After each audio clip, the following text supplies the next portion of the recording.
السلام عليكم ورحمة الله وبركاته. أكم ولتن كبجمتوتا هردفتوتا ميديا بركة. ودفنو guyyaarraa qabannee dhufnee simbiraan keenya tamsaasa keenya karaa yuutuubaatiin sabskiraayib gochuun hordofaa isiniin jenna. Odeeffannoo guyyaa har'aa hangafoota isaanii isin yaadachiifna. Koreen dhaabbii wixinee labsii mana murtii shari'aa federaalaa fooyyessuuf qophaa'e irratti marii hawaasaa geggeessuu eegaleem. Finfinneetti har'a irraa eegalee lakkoofsi gabatee konkolaataa haaraan kennamuu eegaleera. Waxabajjii 4 bara 2018 sagantaan hundeeffamaa fi jalqabsiisa galmee miseensummaa kaawunsilii dargaggoota musliimaa aanaa Shabee Somboo geggeeffame.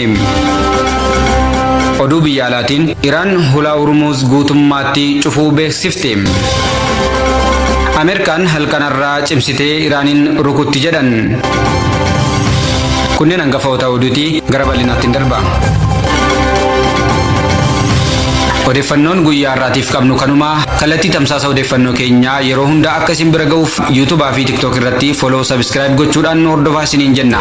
Tamsaasa Islaamaa miidiyaa barakaa madaasa biida kan nu qabnu harkaa hirmaanii isaatii bu'ee gara dakaa tamsaasa Islaamaa miidiyaa barakaa.